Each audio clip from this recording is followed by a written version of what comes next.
안녕하세요. 남자 사람입니다. 오늘은 당신 거기 있어 줄래요? 30번째 이야기. 그럼 시작하겠습니다. 20. 마지막 만남. 20살의 우리는 세상의 중심에서 춤춘다. 30살의 우리는 원한을 떠돈다. 50살의 우리는 안쪽으로든 바깥쪽으로든 쳐다보지 않고 원주 위를 걸어다닌다. 이후에는 중요하지는 않다. 아이들과 노인들의 특권.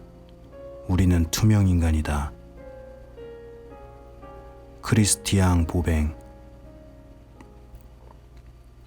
샌프란시스코 2006년. 엘리엇의 나이 60.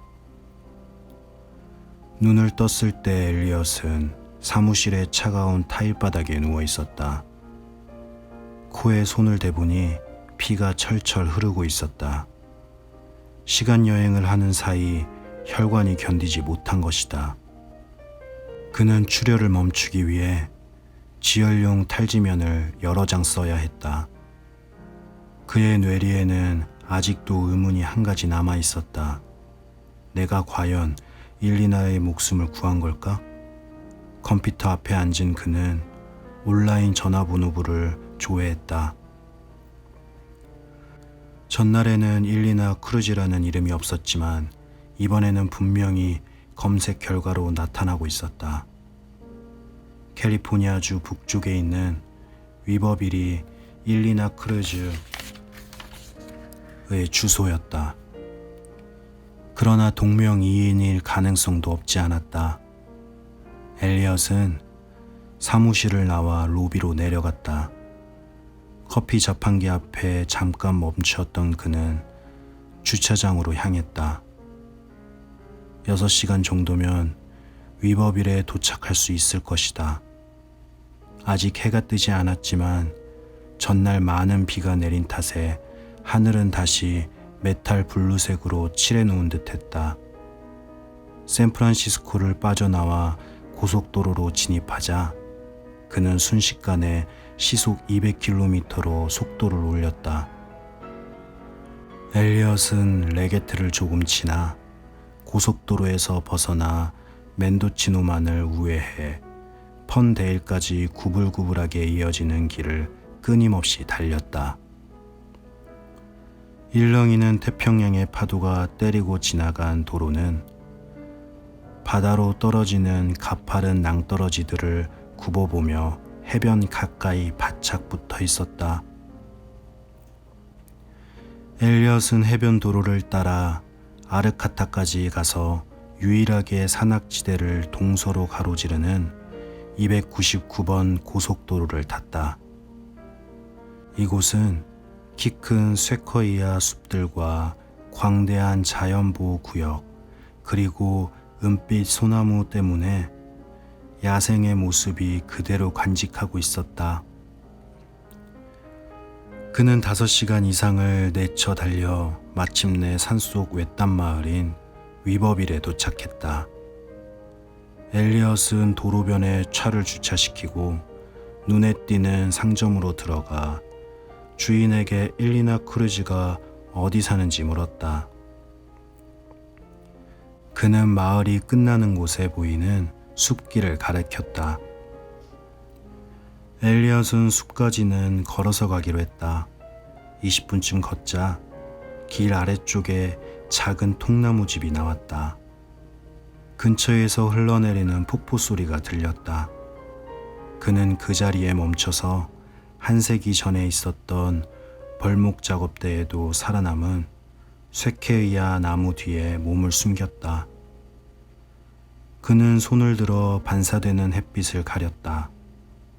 그가 보고자 하는 여성이 눈 덮인 산을 마주하고 있는 통나무 집 처마 밑에 앉아 있었다.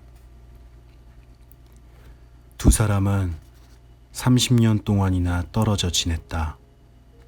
그런데 이제는 불과 30m를 사이에 두고 있었다.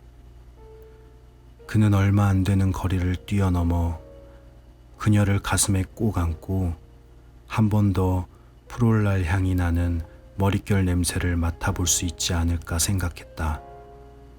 하지만 삶이 끝나가고 있는 지금으로서는 모두 부질없는 일일 뿐이었다. 그래, 천년을 산 이 나무에 기대앉아 그녀를 바라보고 있는 것으로 만족하자. 바람은 부드러웠고 그는 평화로운 마을에서 마침내 시간과 고통의 짐을 벗어던진 기분이었다. 그 시간, 난생 처음으로 그는 평온했다.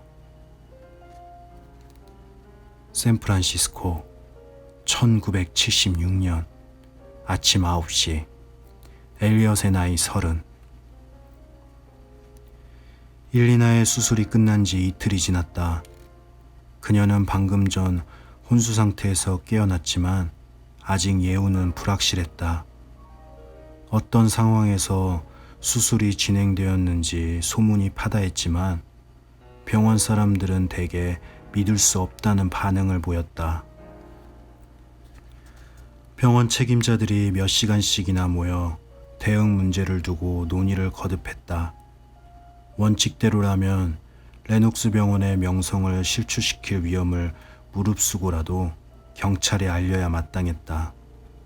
그러나 명성에 집착하는 병원장과 외과 과장은 누군지 신원이 밝혀지지 않은 의사가 수술을 끝내고 홀연히 사라지고 말았다는 내용의 보고서 따위에 순순히 결재하고 싶지 않았다. 그들은 결국 엘리엇과 사만타에게 2개월 업무 정지를 내리는 차원에서 사건을 종결시키기로 결정했다. 엘리엇이 업무 정지를 통보받고 병원을 막 나서려 할 때였다. 선생님, 전화 받으세요. 간호사가 벽걸이 전화기에 수화기를 내밀었다. 여보세요? 앞에 와 있네. 여기로 오게. 시간 여행자의 목소리였다. 앞이라면? 해리스에 있다네. 뭐 시켜놓을까? 엘리엇은 대답도 하지 않고 전화를 끊은 뒤 길을 건너갔다. 한 치 앞도 보이지 않았다. 안개가 바람을 타고 퍼지면서 가로등과 자동차들을 휘감았다.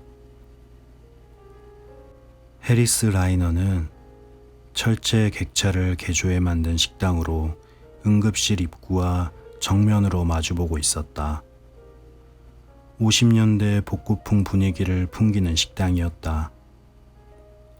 엘리엇이 문을 열고 들어가자 근무를 시작하기 전에 간단하게 요기를 하기 위해 몰려든 병원 관계자들이 보였다. 시간 여행자는 담배 연기가 자욱한 식당 구석에서 커피잔을 테이블에 올려놓은 채 우두커니 앉아 있었다. 일리나가 무사하다는 것을 확인했네. 일리나가 미래에도 살아 있습니까? 그는 고개를 끄덕였다. 엘리엇이 한마디 더 물었다. 몸에 후유증은 남아있지 않던가요? 하지만 그는 손을 내저으며 질문을 피해갔다. 그녀는 살아있어. 우리가 그녀를 살렸단 말일세. 부족하지만 그것으로 만족하세. 젊은 엘리엇도 내심 그 정도로 만족하기로 했다. 두 사람은 한참을 말없이 마주보고 앉아 있었고 마치 함께 명상이라도 하는 듯했다. 두 사람 모두 초췌한 얼굴에 눈가가 거무스레했다. 지난 며칠 동안 잠을 자지 못한 데다 연일 긴장의 끈을 늦추지 못한 탓에 하나같이 기진맥진해 보였다. 어쨌든 운명에 대항하는 싸움에서 두 사람은 부분적으로나마 승리를 거둔 것에 안도했다. 먼저 맥을 놓으며 눈물을 쏟은 사람은 젊은 엘리엇이었다. 시간 여행자가 당혹스러워할지는 알 수 없었다. 시간 여행자는 눈을 비비며 창밖으로 고개를 돌렸다. 자욱한 안개가 희끄무레한 물결처럼 번지며 보도와 소화전들을 뒤덮고 있었다. 모두 잘 될 걸세. 잘 될 리 없어요. 나는 사랑하는 사람을 모두 잃었어요. 매트도 일리나도. 이게 모두 당신 때문이죠. 그럴지도 모르지. 하지만 운명이 그렇게 정해진 걸 어쩌겠나. 내가 약속을 지킨 것처럼 자네도 반드시 약속을 지켜주기 바라네. 과거와 현재를 맘대로 오갈 수 있는 당신한테는 쉬운 일이었겠죠. 전에 이미 끝난 얘기 아닌가. 이봐, 우린 정말 기적적으로 일리나를 구했네. 그러니 미래를 망치지 말게. 최선을 다해 자네 인생을 살아가야 하네. 내가 확신을 갖는 게 있다면 같은 기적은 두 번 다시 일어나지 않는다는 거야. 아무리 애써도 견디기 힘들 것 같아요.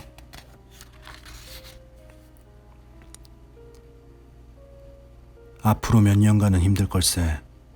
그 다음에는 모두 잘 될 거야. 자네는 이겨낼 수 있어. 우리 만남도 이번이 마지막이라네, 젊은 친구.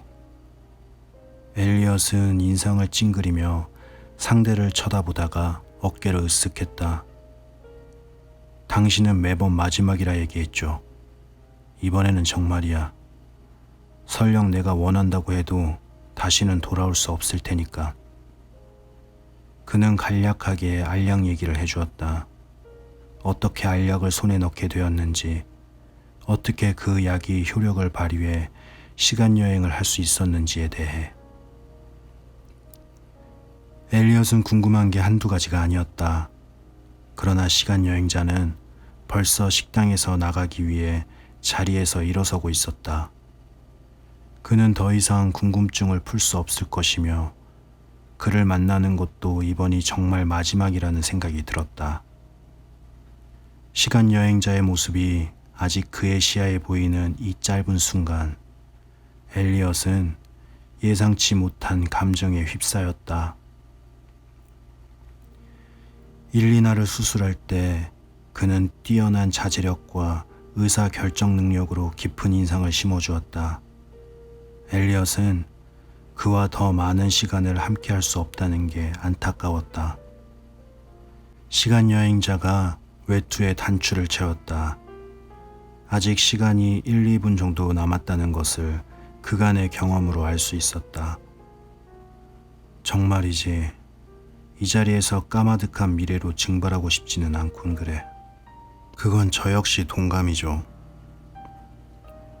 미래로 떠나기 전 시간여행자는 젊은 엘리엇의 어깨에 손을 얹었다.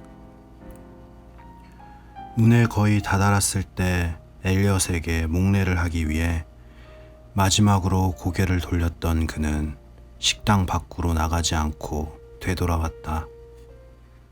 아직 할 말이 남아 있었기 때문이다. 그 자신도 지나긴 세월 동안 듣고 싶었지만 아무도 해주지 않았던 말. 너무나 간단하지만 이해하는 데 평생이 걸린 말. 자넨 아무 잘못도 없었다네. 젊은 엘리엇은 그의 말이 무엇을 암시하는지 이해하지 못했다. 그가 반복해서 말했다. 자넨 아무 잘못도 없었어. 무슨 뜻이죠? 어머니의 자살, 아버지한테 당한 구타. 시간여행자는 목이 메어 말을 마저 맺지 못했다. 그는 숨을 한번 들어쉬고 나서야 주문을 외우듯 또다시 말했다. 자넨 아무 잘못도 없었어. 저도 압니다. 뜻밖의 말에 혼란스러워진 엘리엇이 거짓말을 했다. 아니야, 자넨 아직 몰라. 미래의 엘리엇이 조용히 말했다. 모르지. 그 순간 두 사람은 일체감을 맛보았다. 순간적으로 완벽한 일치. 그러나 시간여행자는 경련을 일으키며 미래로 돌아갈 때가 되었음을 알렸다. 잘 있게 젊은 친구. 이젠 자네가 나설 차례야. 그런 다음 그는 총총히 사라졌다. 엘리엇은 다시 의자에 앉아 그가 안개 속으로 사라지는 모습을 내다보았다. 다시는 그를 보지 못할 것이다.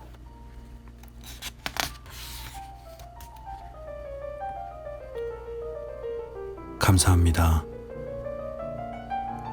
편안한 밤 되세요. 남자 사람이었습니다.